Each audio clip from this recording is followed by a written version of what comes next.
At tonight's board meeting, there was no announcement of any security updates for any of the schools in Uvalde CISD.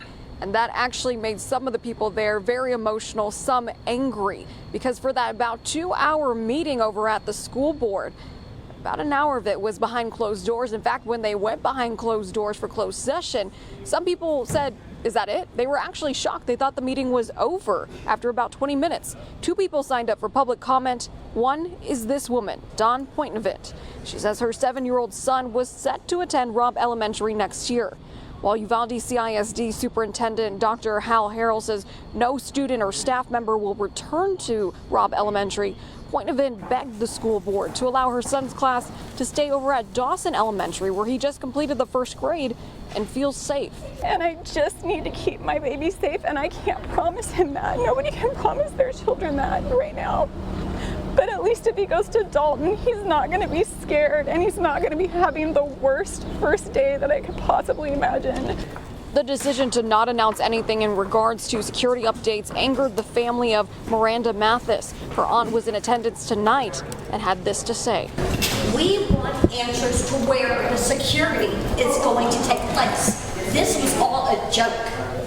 I'm so disappointed in our school district. He needs to be fired.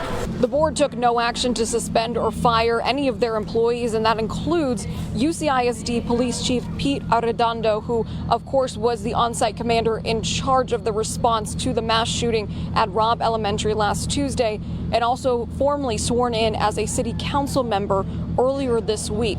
Coming up tomorrow on News 4 San Antonio, we are going to have coverage of another Uvalde CISD meeting. They feel blessed, they say, by the outreach from Kim's Angels and really people all around the world that have reached out to them. But they also say that nothing overcomes the feeling of grief and frustration that they feel with this entire situation that's resulted in 22 innocent lives being taken from them. So I'm so sorry that this happened to my angel. Alexandra Rubio is the aunt of Lexi Rubio, a 10-year-old girl lost much too young in the Uvalde massacre. For her and other families, the grief and the walkbacks by law enforcement have been almost too much to bear. Hearing everything that's come out, about all the mistakes that were made, it's like one minute you're grieving and the next minute you're angry. Like I said, being one of the parents that was there, yeah, it was frustrating. But Javier Cazares, father of 9-year-old victim Jacqueline Cazares, says right now is a time to remember, not be angry. But again, all that will come to later. Right now, I want to focus on my daughter. This is for you guys. That's why we came here. That's where Kim's Angels comes in. This is a terrible tragedy, what happened to the city. Our heart bleeds for these families, and they need help now. So that's why we're here. That a lot of these families do live paycheck to paycheck. So the 1 week they've been out of work, they haven't been able to, they don't have funds coming in. Giving each family a $40,000 check for immediate use and expenses so they can focus on recovering from the loss.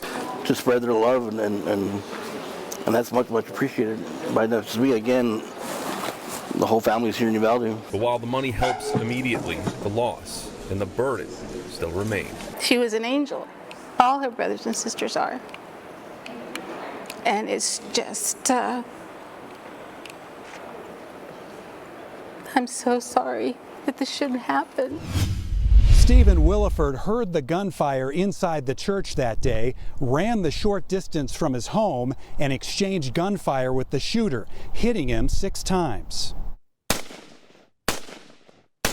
Williford argues he needed his AR-15 to take on the Sutherland Springs shooter, who was armed with a similar rifle.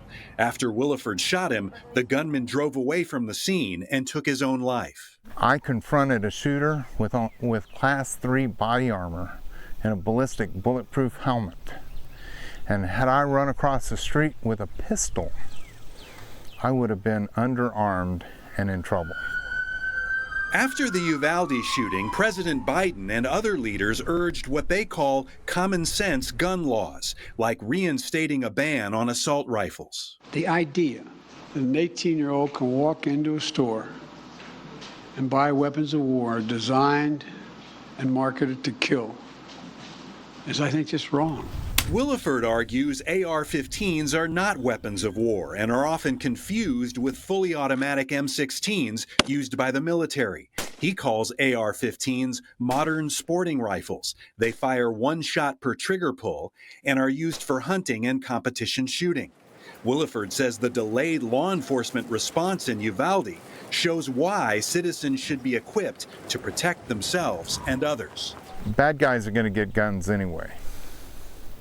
And the answer is not to take the guns away from good guys, because the bad guys are not going to give away their guns. The gunman in Uvalde was 18 years old, and some are now pushing for a law raising the age limit for owning firearms. Should a person be 21 years of age before they can buy one of these rifles? It's a mental health issue. 18-year-old that would do this is no different than a 26-year-old that would do this. Williford says he'd like to see more school employees take advantage of a Texas law and arm themselves, especially if they've been trained in how to handle an active shooter.